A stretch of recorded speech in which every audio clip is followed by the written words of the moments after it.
Penuntun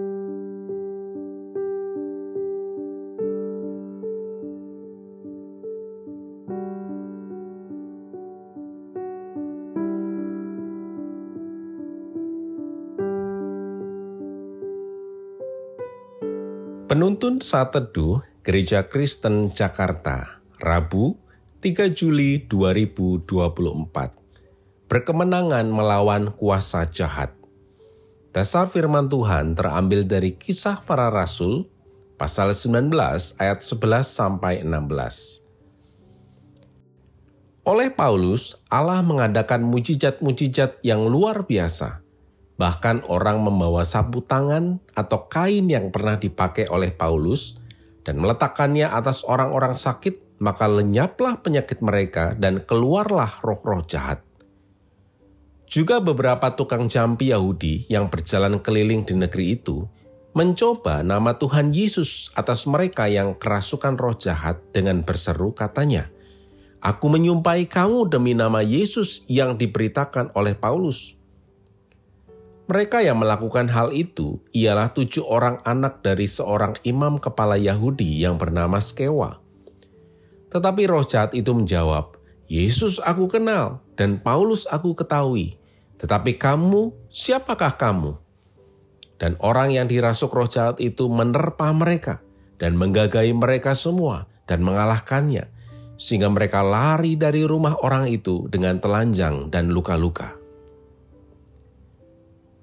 Di era tahun 80-an, tepatnya di tanggal 8 Juni tahun 1984, terdapat peluncuran sebuah film komedi supranatural yang cukup terkenal berjudul Ghostbusters. Secara singkat, bahwa film ini mengisahkan tentang 3 ilmuwan yang membentuk perusahaan penangkapan hantu menggunakan peralatan canggih. Namun karena ini adalah film rekayasa, jadi tujuannya hanya untuk menghibur. Meskipun demikian, ternyata pada zaman pelayanan Paulus sudah ada profesi sejenis namun memiliki istilah lain, yaitu tukang jampi atau sejenis pengusir setan keliling.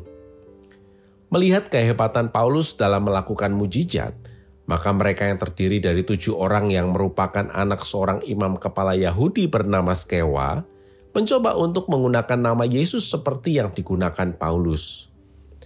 Akan tetapi ketika mereka meniru apa yang diperbuat Paulus, justru roh jahat tersebut mempermalukan mereka hingga mereka lari dari rumah orang itu dengan telanjang dan luka-luka.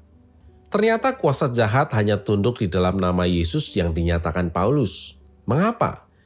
Jelas bahwa anak-anak Skewa menggunakan nama Yesus untuk mengusir roh jahat tanpa diikuti dengan iman yang sungguh-sungguh kepada Tuhan Yesus. Sebab mereka masih menggunakan sihir, sedangkan hal itu adalah jahat di mata Tuhan. Mereka hanya menggunakan nama Yesus sebagai mantra yang dicoba untuk mencari popularitas mereka.